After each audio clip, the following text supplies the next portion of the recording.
Bueno, me presento, mi nombre es Lu Roda, también conocida como la transfilosa no binaria en redes sociales. Soy una persona trans no binaria, con una expresión de género bastante femenina, que un poco les viene a contar algunas cuestiones sobre su historia, sobre los estudios de género, que es algo que me apasiona. También cabe destacar que soy politóloga. Este año me recibí como la primera persona trans de la Universidad Torcuato Di Tella, donde estudié, en recibirse, así que me parece que está bueno poder contar un poco sobre mi experiencia, mi historia de vida y también lo que significa para mí lo que son los estudios de género, lo que son los estudios trans, estudios queer, y cómo no solamente es parte de mi vida académica, de mi desarrollo profesional, sino también reflejan mucho sobre mi vida, ¿no?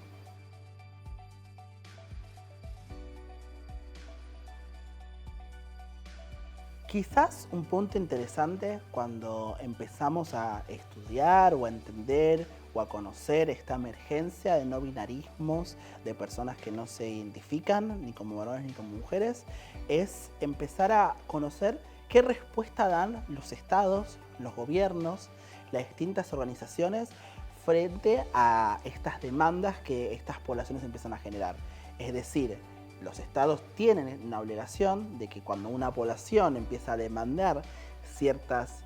características en base a su representación, en base a cómo quieren ser llamadas, en base a lo que quieren de alguna forma demostrar dentro del estado al cual pertenecen, el estado tiene esta obligación de alguna forma de generar algún tipo de respuesta, ¿no? Entonces, cuando hacemos un recorrido y un estudio comparativo entre distintos países en cómo fueron respondiendo, ¿no?, frente a esta emergencia, nos encontramos ciertas divergencias, digamos, ¿no? Hay cierta variabilidad frente a las posibilidades o las capacidades que tuvieron estos estados de ayornearse a esta emergencia del no binarismo, y también la respuesta o los efectos que tuvo sobre los distintos movimientos, ¿no?, LGBT, pero sobre todo el movimiento trans no binario, de exigir esas respuestas por parte del Estado. Entonces, una de mis actuales investigaciones, ¿no?, que estoy llevando adelante, tiene que ver con este lugar, ¿no?, que tiene el Estado, que tiene las legislaciones, en permitir o en restringir la emergencia del no binarismo. Si uno, tomando primero el caso argentino, que me parece que es un caso paradigmático muy importante, nosotros tenemos ya hace más de 10 años una ley de identidad de género, la cual permite que cualquier persona sea respetada en su género, en su identidad de género, basado pura y exclusivamente en la autopercepción. Es una ley que no determina ni normativiza qué implica o qué efectos tiene esa autopercepción, simplemente la nombra como un carácter, como un derecho individual que tiene la persona por el pleno hecho de ser persona. Es decir, lo atañe a los derechos individuales y a los derechos humanos. Entonces, cualquier persona tiene la capacidad de autopercibirse de un género o de otro, dependiendo de cómo se sienta, de comunicarlo y por ende exigir que instituciones, el Estado y las personas respeten pura y exclusivamente esa autopercepción frente a cualquier otra determinación de su género, ¿no? Frente a cualquier otra institución que busque determinar el género de esa persona, lo que vale, lo que tiene fortaleza es la autopercepción. Entonces, este Estado argentino que genera este tipo de legislación, que es considerada una de las leyes más progresistas y con mejores efectos para la comunidad trans del mundo, tuvo también un efecto bastante importante. Somos uno de los primeros países en que a nivel nacional generó una nomenclatura, es decir, una letra que responda a las personas que no se identifican ni con la M masculino ni la F femenino en su documento nacional de identidad, que es la X. Entonces, Argentina se presenta como este caso paradigmático, donde tiene una ley muy amplia, ¿no?, que permite la emergencia de nuevas formas de autopercibirse en su género, porque lo único que importa es la autopercepción, y además construyó a nivel institucional una nomenclatura que permite que estas personas tengan un documento nacional de identidad que luego otras instituciones que no sean el Estado tengan que respetar basados en ese documento. Sin embargo, cuando uno viaja, cuando uno empieza a investigar otros países, tanto en Latinoamérica como en otras coordenadas, se da cuenta de que estas leyes un poco más restrictivas, que eran mucho más específicas en cómo iban a entender la identidad de género, empiezan también a generar distintas dificultades para que haya una emergencia y una movilización en torno a las demandas del no binarismo. Entonces por eso nos encontramos, por ejemplo, en el caso chileno, donde tiene una ley en la que nombra literalmente a la transición y a la identidad de género como personas que se autoperciben femenina o masculino, es decir, es taxativo en determinar qué es la autopercepción y cuáles son sus límites. O por ejemplo casos como el de Uruguay, donde tiene una ley mucho más amplia, como es el caso argentino, donde simplemente nombra la autopercepción, pero después a nivel burocrático las opciones que te da a la hora de transicionar son solamente femenino o masculino. Entonces no hay una emergencia, por ejemplo, cuando empieza la gran demanda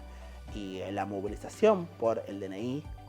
de la X o con un DNI que expresa algo más que solamente femenino o masculino, pasa por una seguidilla de procesos judiciales de personas que demandaban al Estado argentino o al gobierno de su provincia por no tener un DNI que responda a su identidad como inconstitucional porque faltaban a la ley de identidad de género. Por ende, esa seguidilla de demandas judiciales que se hace el Estado argentino es la que empieza a moverse hasta llegar al nuevo DNI X. Esta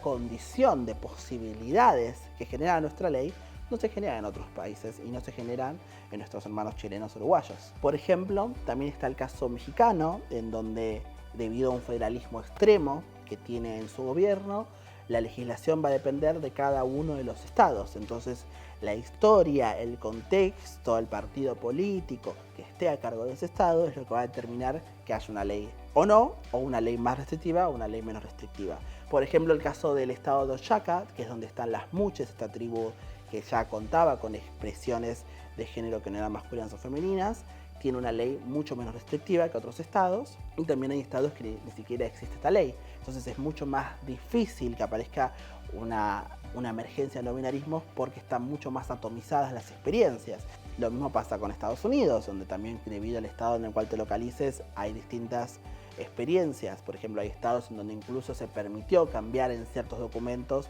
la identificación de la persona del femenino masculino a lo que ellos llaman el gender non-conforming, que es la no conformidad con el género, que tampoco es necesariamente lo que expresa el no binarismo en otras coordenadas, simplemente es una persona que no está conforme con las categorías que ese estado permite representarse, que no necesariamente es una identidad en sí misma. Entonces empezamos a ver que los estados, en su legislación, en su amplitud, son grandes catalizadores para que los movimientos generen sus demandas. Entonces, ¿cuál es la obligación o cuál sería el pedido o el reclamo que se debería hacer a los estados? Que las legislaciones sean lo suficientemente vagas, lo suficientemente amplias para permitir luego que las movilizaciones y las organizaciones que van a ir exigiendo sus particularidades tengan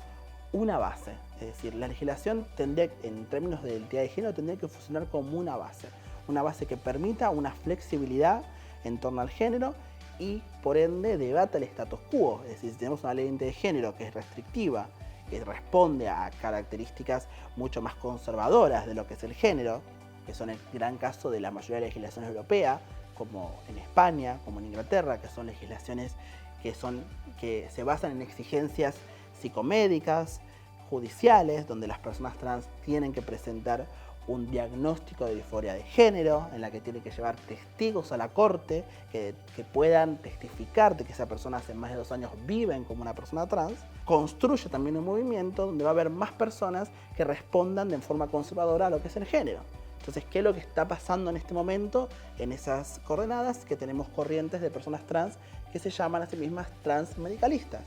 que en vez de que en el caso argentino, que la comunidad trans ampliamente rechaza la patologización y rechaza los diagnósticos de disforia de género, hay personas y movimientos trans en España o en Inglaterra que dicen que ellas son personas que tienen una enfermedad y lo único que hace el Estado es reconocerle esa enfermedad o esa discapacidad, que es ser una persona trans, y por ende acceden a una identidad de género. Ese tipo de configuración de tus leyes, esos efectos que tienen sobre tu movimiento, es sumamente